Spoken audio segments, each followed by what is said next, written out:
Hello, everyone. My name is Elisa Ewan, and I am the Assistant Director of Alumni Relations at Teachers College.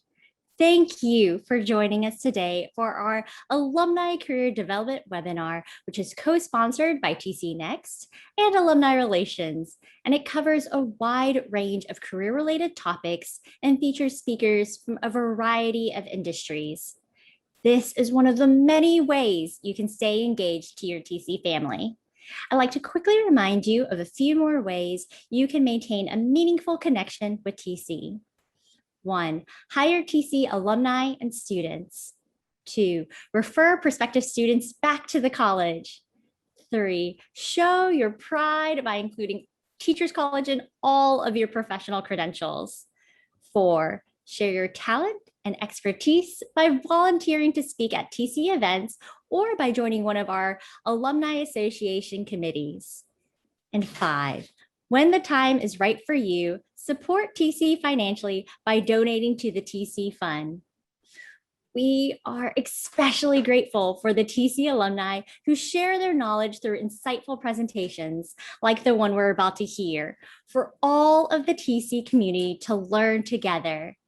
And now I would like to introduce today's events presenter, alumna Vijayeta Sinh, who will be presenting Burning Bright Without Burning Out, Building Resiliency to Fuel Creativity.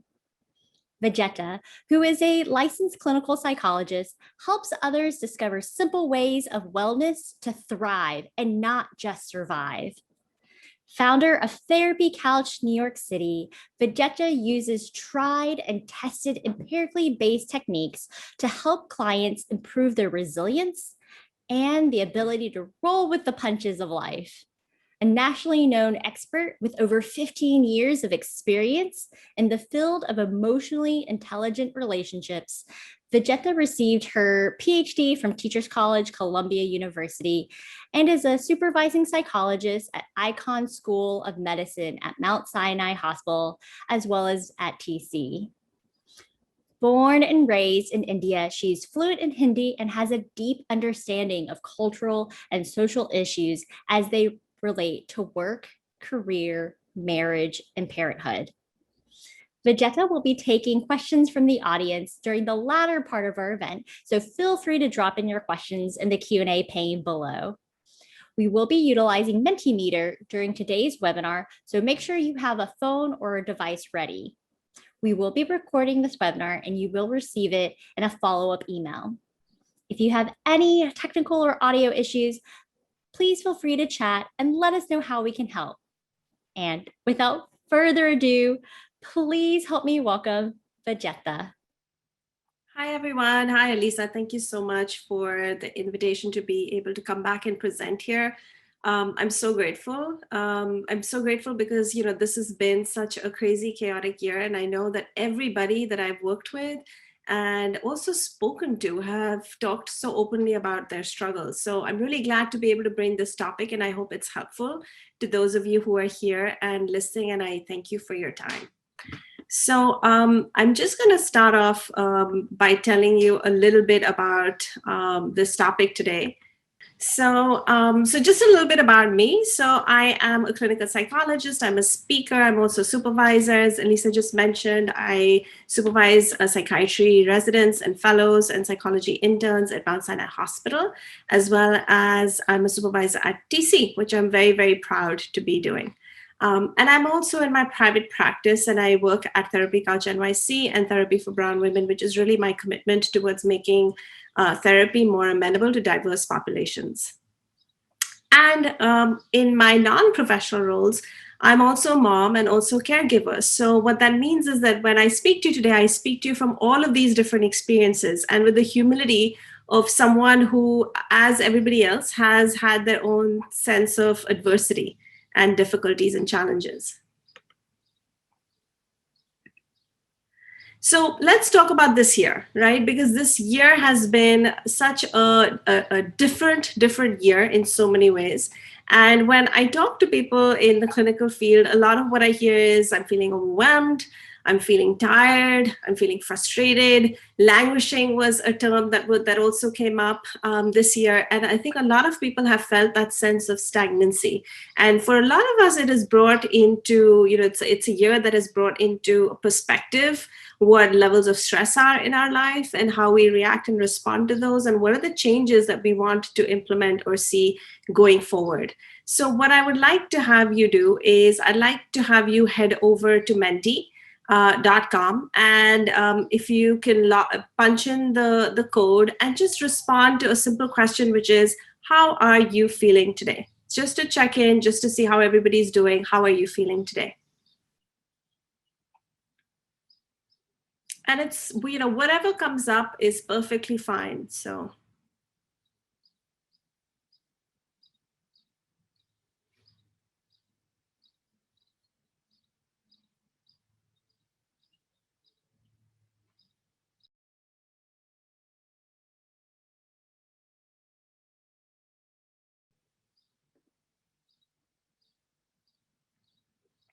So we're seeing a lot of different feelings, right? So there are some positive feelings here about feeling grateful, feeling excited, and content, and feeling loved, and feeling calm and hopeful. And there are also some, neutral to maybe perhaps some not so great feelings, like feeling uneasy, feeling a little stressed, feeling a little anxious, feeling tired, overwhelmed. And as you know about these things, the words that are larger are the ones that are more commonly expressed. So it seems like the biggest ones that come up for people right now are feeling anxious, tired, hopeful, excited, and overwhelmed, but also grateful. So that's interesting to see. And we'll see how you feel towards the end of this presentation as we move forward. So, but thank you for all of your responses. Okay, so a lot of these words get thrown out, and I just want to make sure that we are, because we talked about some of this as you guys talked about experiences, right? So feeling stressed, feeling anxious, feeling unsettled, feeling tired, feeling overwhelmed, and a lot of these words get thrown out. And we really want to have a sense of, what does it mean? What are the differences between all of these terms and terminology? And what is related to burnout? What is burnout? So what I want to say here is that stress is something that we all experience, right? So it's a given, it's a thing that we will always experience in some area of our life, whether it's stress related to work, stress related to our health, stress related to our family, our kids, stress related to our relationship and how that's going, or our marriage, or maybe we're going through a period of transition, right? Whether we are moving back with, moving back into the dorms, or we're moving out of our, prior living arrangement, trying to figure out what our plans are. So there's always going to be transitions in life, and transitions always bring about a certain level of stress. And usually those transitions and stress are thought of as being temporary, which means that we experience them for a period of time, and then hopefully they go away, like a test or a presentation, or like a difficult conversation that you have to have with your boss or manager, or something else that's challenging that you have to do. The problem becomes when stress becomes something that's constant and chronic. And so for a lot of what has happened this year has also been a lot of chronic stress, and stress from different parts of our life, right? But it all trickles down. And that's what we think about as burnout. So burnout is when we experience a whole lot of stress from a whole lot of different areas that just has this trickle down effect, where it's suddenly the pot starts to feel really heavy. So if there's any stress from work, it gets added to that pot. There's any stress from home or family life, it gets added to that pot. If you've had a medical illness or a medical problem, it gets added to the pot. If you've had COVID this past year, or had a family member who had COVID this past year, it gets added to the pot. And all of these things accumulate, and then it can lead to burnout. So burnout can certainly be about work, and that's how we more commonly experience it. But burnout can also be related to other areas of our life. Like people can experience relationship burnout, they can experience caregiver burnout, also known as compassion fatigue. And so there are a lot of different areas where we can start experiencing burnout depending upon the level of stress that that's generating in our lives, right? And so anxiety and depression are then a consequence of that burnout and the chronic stress. So when we start to have different experiences where we get really wrapped up about what we're dealing with and how it's impacting our lives, and how we're dealing with it or not dealing with it, all of that then starts to accumulate into what we call anxiety and depression. So I'd like you to head back to Menti and answer this question for me, which is, what is the biggest source of stress in your life right now?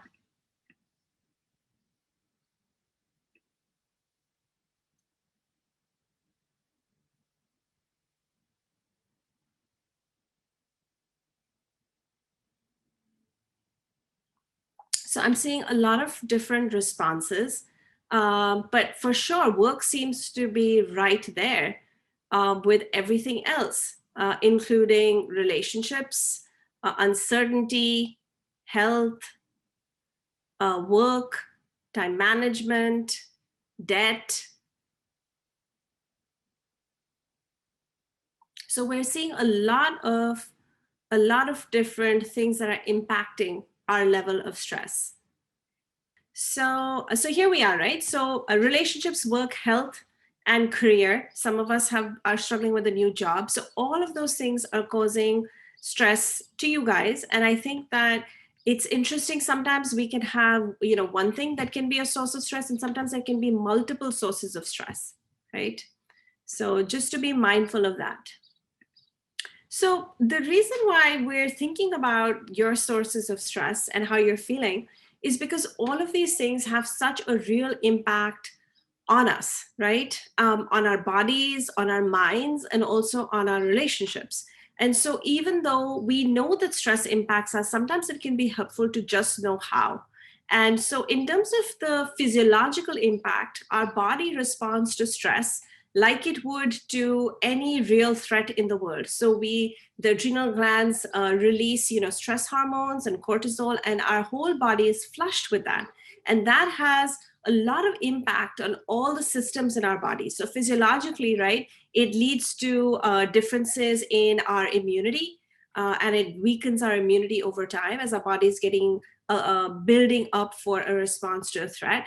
It leads to problems with our cardiovascular system, right? Because as more blood is pumped into the heart, and it raises our blood pressure, and it raises our breathing levels. So all of our responses to stress, which the body sees as a real level threat, like back in the day, being a caveman, seeing a saber-toothed tiger outside the cave. It's kind of that response that we're having to some of these day-to-day stressful situations. So it can lead to a whole host of complications in our body. And of course, it can lead to a whole lot of emotional and psychological impact. Because when we are chronically stressed and when we're getting to the point of burnout, we are struggling with things like our sleep, we're struggling with things like our appetite, our energy levels, our ability to focus or concentrate, our ability to be present with other people in our lives, right? And that then impacts how we feel about ourselves, because it leads us to having low self-confidence, low self-esteem, feeling very hopeless or cynical about things, feeling very detached, like, what is the point? Am I really adding any value? Right? Those kinds of things then get in the way of our relationships with other people. So we're not able to be with other people in the way we would like to be with other people. We're maybe a little bit more superficial or just, trying to get by, that kind of feeling. So it's always important to think about this trickle-down effect that not only impacts us, but also impacts our relationship to other people in our life and our relationship to other systems like our work.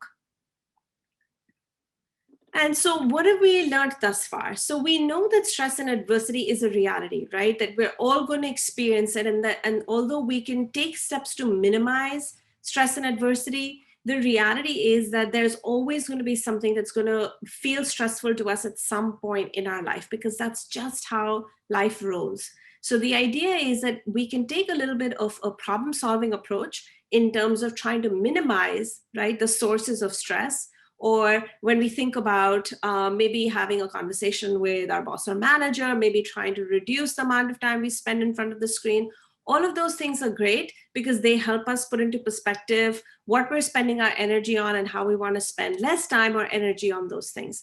But what this means is us also understanding that at different times, it's going to impact us differently. That just because last week felt stressful and that situation got taken care of doesn't mean that something's not going to come down the line that's not going to feel stressful for us. So stress management then really becomes a real thing to think about, because it really becomes our responsibility, because we cannot necessarily control, right? Or we can limitedly control stress as it trickles into our lives. But what we have full control over, right, is our ability to respond to it and how we see it, and whether we choose to respond to it or we choose not to respond to it, or we just let things be. So it's not our choice, but it does eventually end up being our responsibility. So one of the biggest things, I think, that when you look up, burnout, one of the biggest things that gets touted is self-care. And I see self-care as a concept that's very commonly used, but not often understood well, or often misunderstood. And there are also a lot of questions about self-care in terms of what does it mean, and how does it get implemented. And I think the most common forms of self-care that people tell me that they practice is listening to music, or getting my nails done, or spending time with my friends, going out for dinner, going shopping. And while all of those things are great in terms of helping us temporarily alleviate how we feel, we really have to come up with a better understanding of what self-care actually means. So the way I think about self-care is doing things that are adaptive and healthy to slow down our nervous system, because that's essentially what we're doing. We are trying to respond to a heightened central nervous system, right? That's flooding our body with stress hormones. And so the idea is, how are we going to implement things that we do at the physical level, the emotional level, the mental level, the spiritual level, that'll help calm our nervous system, right? And so all of those things have to be adaptive. And so not all of those involve spending money. Perhaps some ways of thinking about self-care might involve, how am I going to calm my body down in this moment of feeling anxious about an upcoming presentation that I have to do, right? What are the things that I'm going to do? So we always have to have the idea of self-care as an attitude, which is always thinking about what are some things that we're doing to be able to de-stress, to be able to feel like we can take a breather, that we're not just roaming around with like this load behind our back. So it has to be something that's adaptive and healthy, and that's something that we're doing that we know helps calm their stress response a little bit. But I also want to talk to you about another concept, which is about resilience. And the way I think about resilience is that resilience is a response to adversity. Resilience is a response to difficult life experiences where there's an ability to be able to bounce back. And I think that's how I see us as kind of being able to navigate whatever comes next in our lives, is that we don't always know what's coming. We don't know when it's coming. And that's not to say that we should always be anxious on the lookout for something else that's coming up on the horizon. But it means that we have to continue to take care of ourselves. I had this conversation yesterday with a patient of mine, and we came up with this analogy, which is like, life is like a series of storms, and some storms are going to be really big, and some storms are going to be little mini storms. But the reality is that our boat has to be able to survive those storms. And so what that means is that when it's a beautiful day outside, and when we have the opportunity to rest and recuperate, that we should take care of, we should use that opportunity to rest and recuperate and build our, strengthen and fortify our boat, so that as the next big storm comes along or the next wave comes along, that we have a better sense of being able to weather that, right? So seeing life as an opportunity to be able to weather storms, as opposed to trying to put out fires in our lives constantly, is, I think, a little bit of a mindset shift that I really encourage people to do. So I'm going to give you what I call keys to resiliency. And if you take nothing from this presentation, if you can just take this, then that would be worth hanging on to. Because when we think about resiliency, we're really thinking about doing things actively, proactively doing things that can then help shift our mindset and also shift the narrative with which we respond to stress. So this is about realizing that a lot of life is not about what happens to us, right? But it's about how we react and respond to what happens to us. And sometimes when we can make this shift in our perspective, it can really change the way we approach problems in our lives. And that's not to say that we should discount the role of the real trauma or the stress that can come from some of the things that we can go through our lives that can be horrific.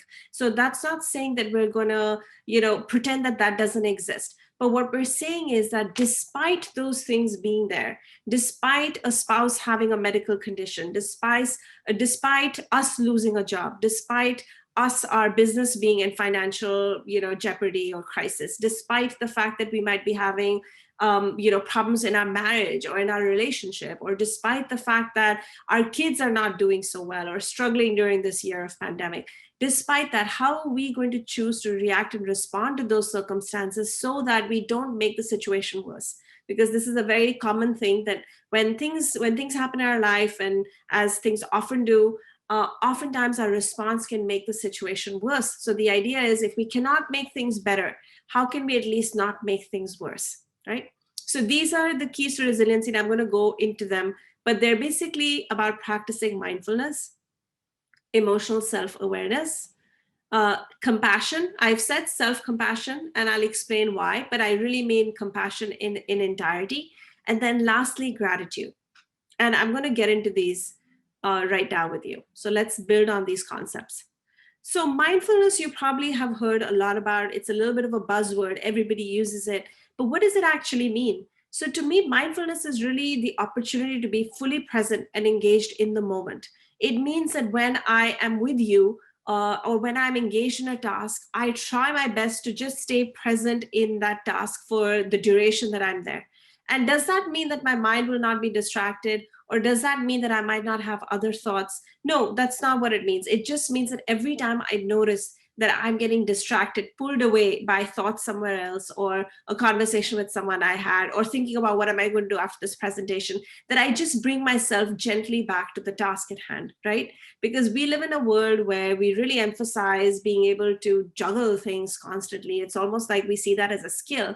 And in reality, it causes us to be very distracted to what we are doing in the present moment, right? So think about that the next time when you're taking your dog out for a walk, and it's meant to be like a pleasurable activity, where it's you and the dog just being able to do its thing, and maybe sniff other dogs and see what's happening, and all of that, and how that experience can be so different if it becomes a chore, something you have to do, and if you're talking on the phone or trying to take care of a problem as you're walking your dog. So mindfulness just means that you make a commitment to just being present in the moment. It does not mean that you have to be present in every aspect of your life. It just means that you're intentional, that if you make the choice that I'm going to give this my full attention, that you actually do that. So how do we engage in mindfulness? We engage in mindfulness by using all of our senses, our five senses at least, right? So our sight, our sound, our smell, our taste, our touch, those are things with which we can experience something in the present moment. And so we always encourage people to activate our senses. So when you go for that next walk with your dog, or when you do decide to go for a run, think about what's happening around you. Think about the trees you see. Think about the people you see around you. Think about other animals you might see. Think about the smells that might be activated depending on the time of the day. Think about the temperature, right? The heat that you might experience, or the coolness depending on the time of the day you might be going.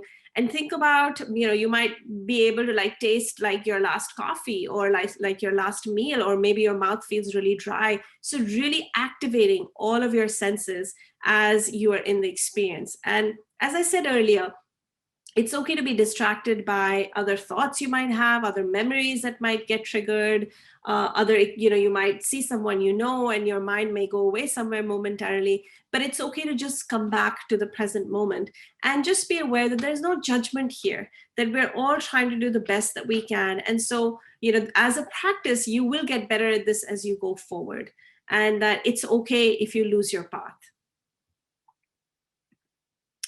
The next concept that I'll talk about is emotional awareness. And I think especially as it relates to what I most commonly see in the patients or the clients that I work with, which is stress manifesting in the form of anxiety and depression. I think this is one of the things that is really, really key.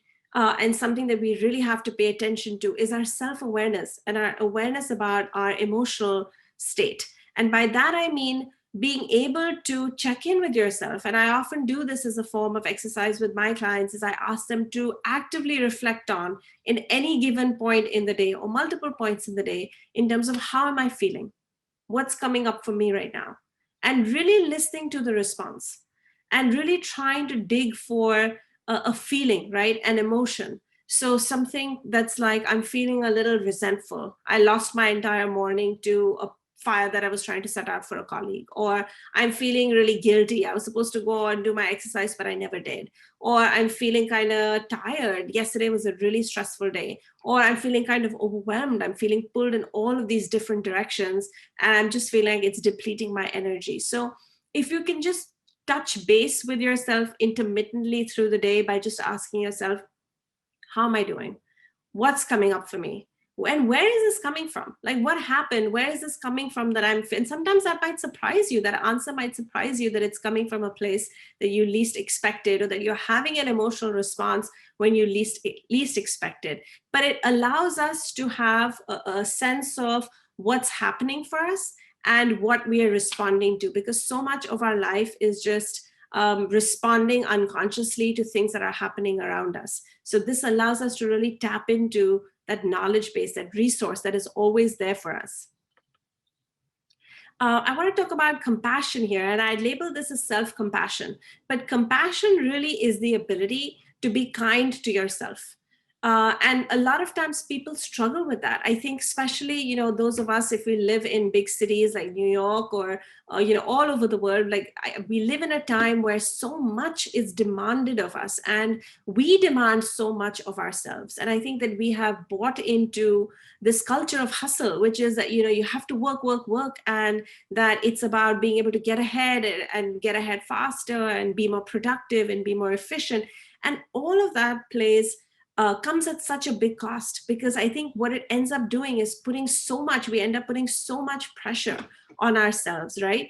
And sometimes we do it without even realizing it. And we do it because that's a very acceptable part of culture and society, is to constantly, if your schedule is going back to back to back, it almost becomes something to be proud of. Or if you were able to take care of a lot of things in the day, it's like something that we feel good about. But the reality is, all of that plays a role in our depletion. So self-compassion is really taking a stance of understanding that we need to be kind to ourselves, be less judgmental of ourselves, be more compassionate towards ourselves, because then what that does is it allows us to be more compassionate towards other people. So when you're compassionate towards yourself, when you're kind towards yourself, you're better able to be kind and compassionate, have more patience for other people.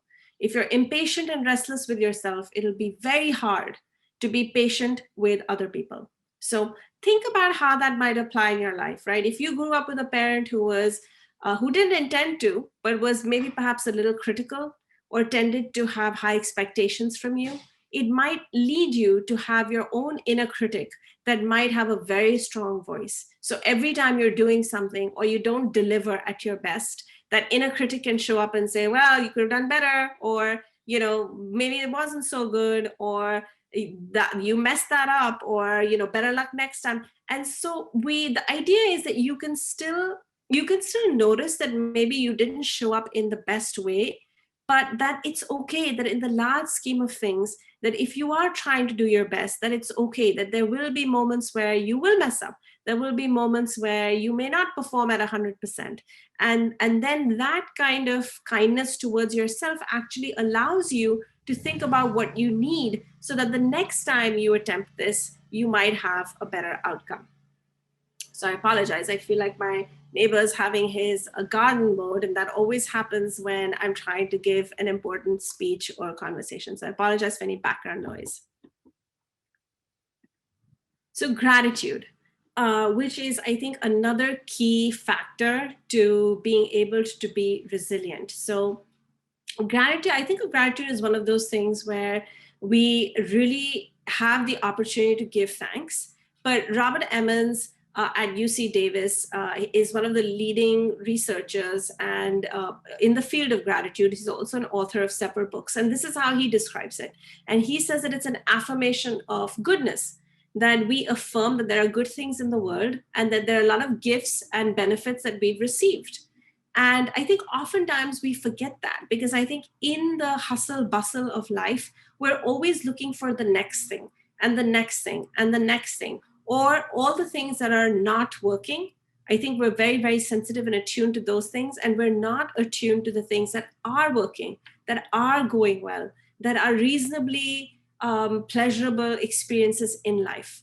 So, in the second part of gratitude, because he sees gratitude as being two-part, he says that we also recognize that this source of goodness comes from outside of ourselves, that although we have the capacity to do great things that we can be proud of, like our accomplishments, that a lot of what we can be grateful for also comes from the outside. So Martin Seligman, who's known as the father of positive psychology, I'm sure you guys have heard of him, has did this lovely study which he counted as the three blessings, which essentially asked participants to think about three good things that happened to them during the day, and to go a step further and think about why that was, right? And he found that over the years, the study had such a profound impact on levels of stress, decreasing levels of stress, increasing levels of well-being, increasing levels of feeling positive, that this is something that I often use in my own work, and I often recommend to clients as well, is to have a practice where we practice gratitude, which is just simply asking ourselves, what are three things that I can be grateful for? So this is what I would encourage you to do, is think about that. Think about what are three things you're grateful for. Head over to Menti, and if you can share that with us, that would be fantastic. They can be little things, they can be big things, they can be simple things. There are no conditions to what these things can be.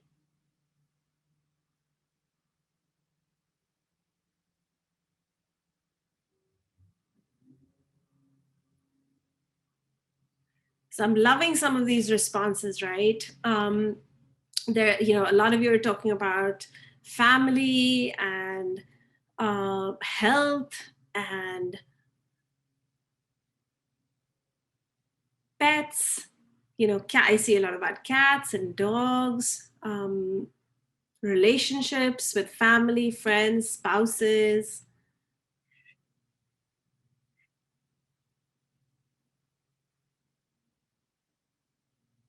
Yeah, and I also see things that we might not always acknowledge, right? Like access to medical help, or air conditioning, or modern plumbing. Those are things that we so often take for granted, right?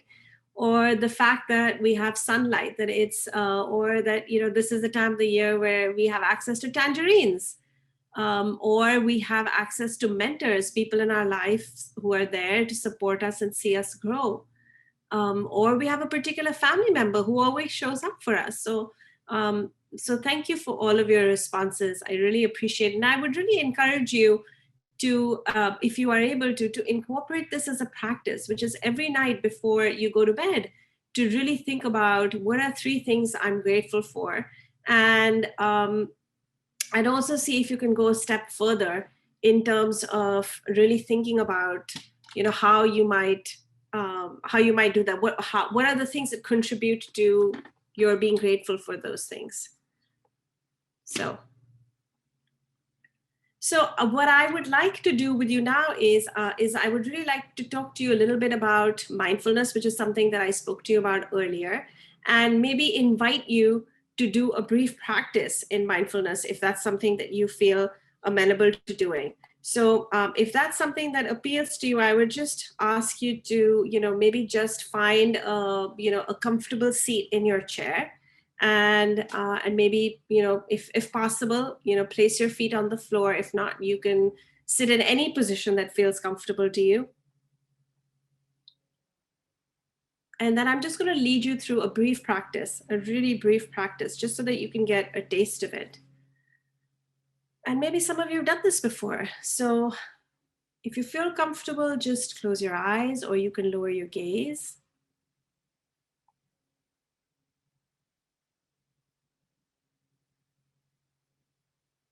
And just take a minute and focus on your breath.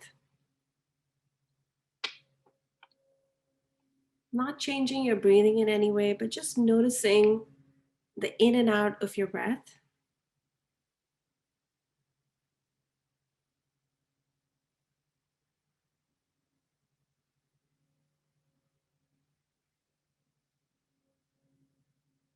And taking this moment to just check in with your body and your senses.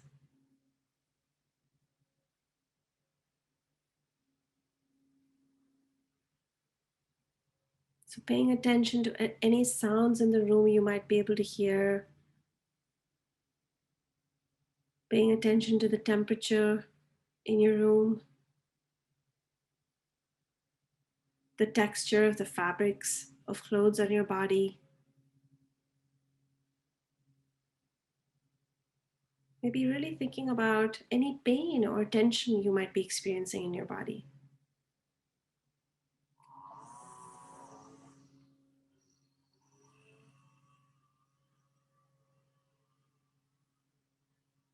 And as you tune into any experiences you might be having in your body, just keeping your focus on your breath.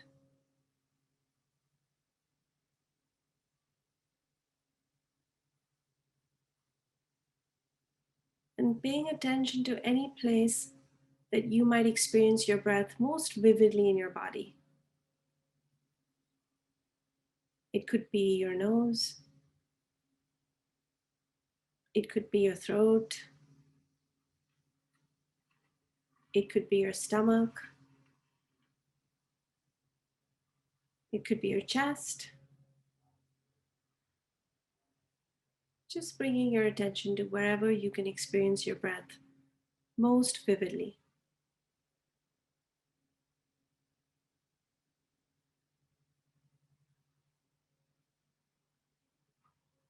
And as you do this, your mind may begin to wander, and that's perfectly natural.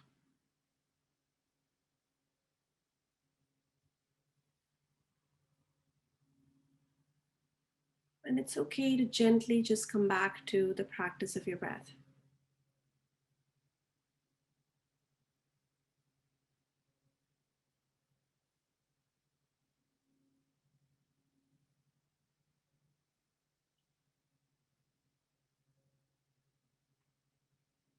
You may have some feelings, you may have some thoughts,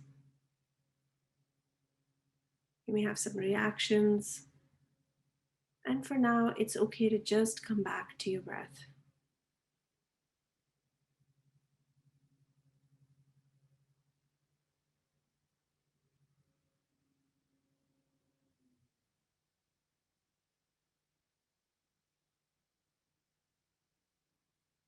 Just experiencing this moment in time.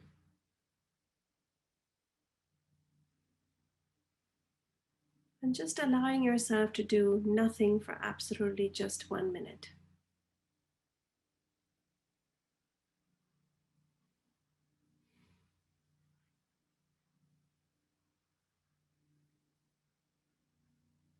Using your breath to center you if you get pulled away in another direction.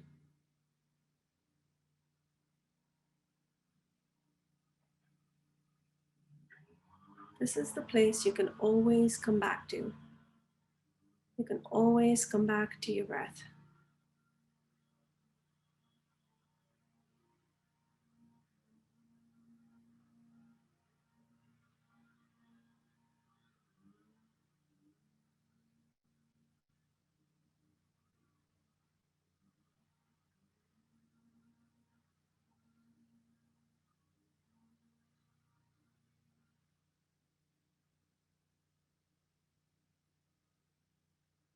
And we'll come back to our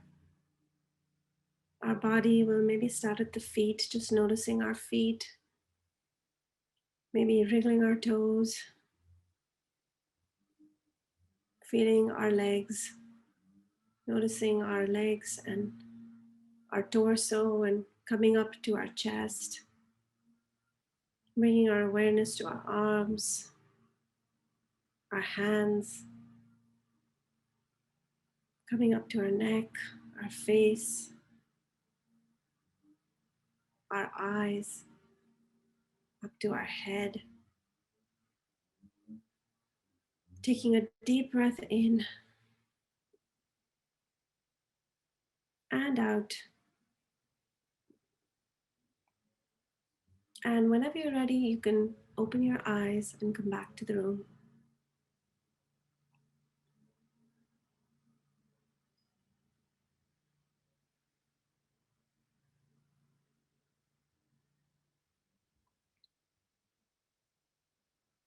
And when we get to the questions and comments, I'd love to hear your thoughts about this practice or what it was like for you to engage in it.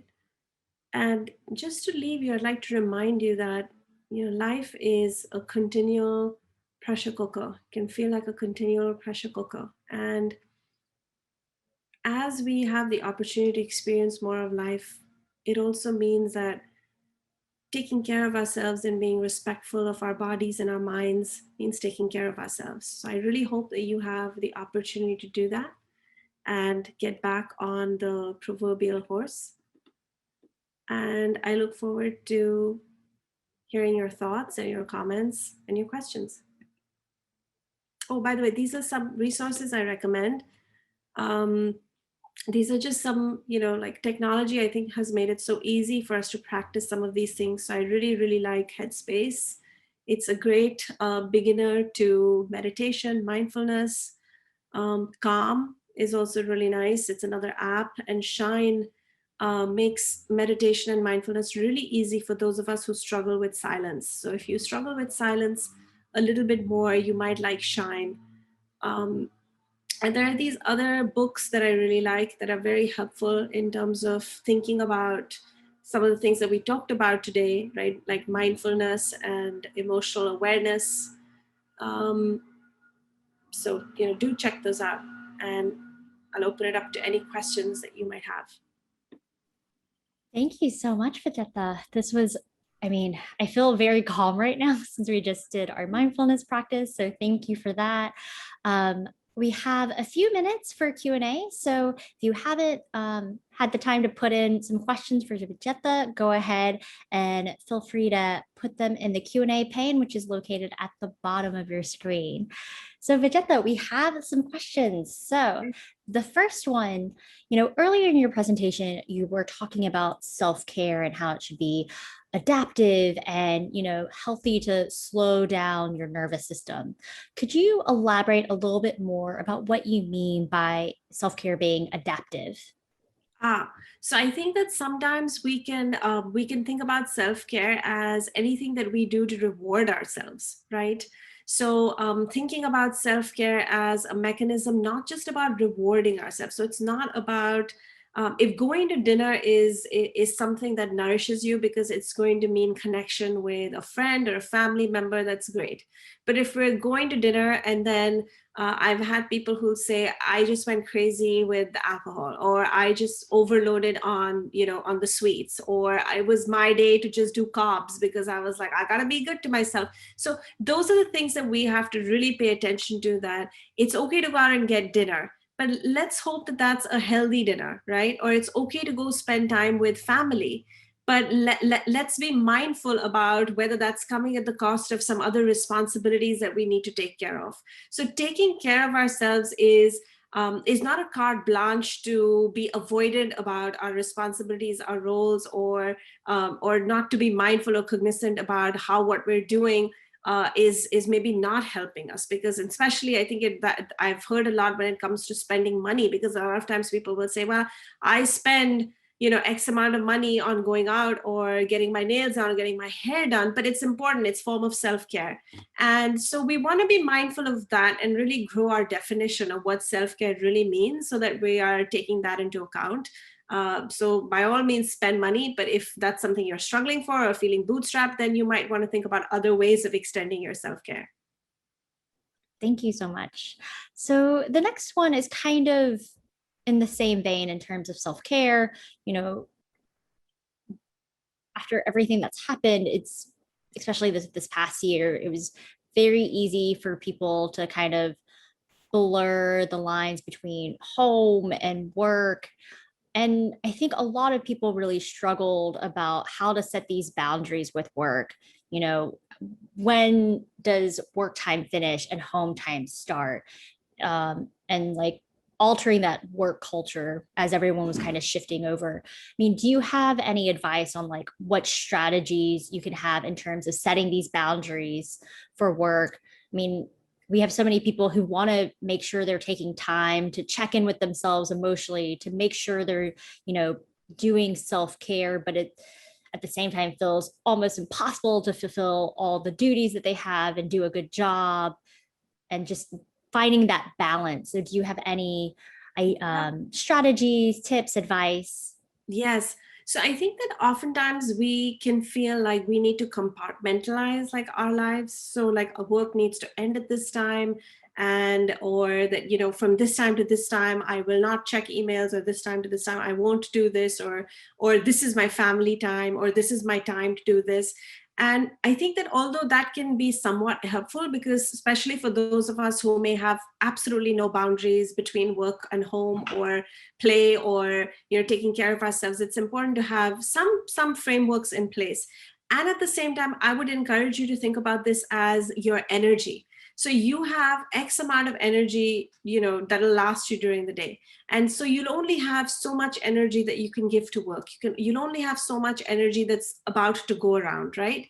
Between spending time with your family, between maybe taking care of your meals, between taking care of laundry, between. So just to think about you know, energy as like the concept. So how much energy do I have to continue working? I could potentially have energy to continue working for another hour, but if that's going to take away my energy from being present with my kids, or if that's going to take away from you know, scheduled to go out later today with my friends, and I feel like I'm just going to be so like out of it because I'm so tired and exhausted, then I might need to rethink, do I really want to spend all my energy taking care of this problem or putting out this fire at work right now? Is it really important? And another way to think about this is being mindful of our values. So we all have things that are really, really important to us. And for some of us, you know, our values might be that we want to be really, you know, efficient, and we want to be really productive, or we want to be kind, or we want to be nurturing, or we want to be honest. And all of those things play a very important role in how we go about spending our energy. So reminding yourself of what your values are is also a great way of then knowing, where do you want to place your energy? Is it going to go, you know, on a day where maybe the kids are in daycare or kids are in school or something else, maybe your entire morning can go into your work and that's it. But if you're working from home, your kids are home doing remote learning as they were, you know, you might have to juggle back and forth between being able to attend to work and also taking care of them, or taking care of something else, or taking care of someone else. So so thinking of, you know, your values and what's important to you, and also thinking about like energy, your energy as an entity, and how much can it go around, might be helpful in thinking about where to draw some of those boundaries. Thank you so much. I think that's super helpful, especially kind of bucketing, you know, and quantifying energy and how much time you can spend, and how that's going to affect both work as well as your personal life. Kind of in the same vein as work culture and buy-in and things like that. So we have a question for someone who works at a nonprofit, and you know, especially at least in the US, the subject of mental health has been becoming more and more prominent. But there's definitely some people who still don't believe in it. They refuse to engage into therapy or self-care or affinity spaces for a myriad of reasons. So how do you inspire buy-in for these people who are obviously very burnt out and need, you know, a space to talk, to care for themselves? How do we inspire that buy-in with these people? So I think that the only way to model healthy responses in other people is to first and foremost take care of ourselves. And we always tell people, first learn to put the oxygen mask on yourself, so that you can then put on the oxygen mask on other people, right? And so what that means is that we have to model healthy coping mechanisms, and we have to model taking care of ourselves in a way that then demonstrates to other people in our lives that they have to do the same, because there's only so much responsibility that you can take for someone else. You may want a parent or a family member to be able to be more mindful of where they're spending their time and how they're spending their time and all of that. But there's only so much you're gonna be able to do. So I think it first and foremost has to start with you, so that there is an ability to be able to then extend that compassion towards someone else. Because oftentimes when someone is not ready to be able to take care of themselves, there are probably good reasons as to why they're stuck, and we may not always be aware of what those reasons are. And so it means that there's some information that we're going to have about why this is a priority for them, or why it's not a priority for them, or why they choose to prioritize something else. But that there is usually a rhyme and reason as to why people do things, and some of that can be obvious, and some of that is not always obvious or in our control. So I always encourage people, do the best that you can to take care of yourself, and hopefully that will allow other people to feel like they have permission to do the same. But oftentimes in toxic work cultures, I think there is this idea of saying, don't do what I do, but do as I say. And that doesn't always translate to then other people actually buying in that you actually mean this, or this is important to you. It's just something you say. Thank you. I really appreciate that answer, especially, I mean, I think it is, as you mentioned, in toxic work cultures, it is the very much like you do what I say, don't do what I do.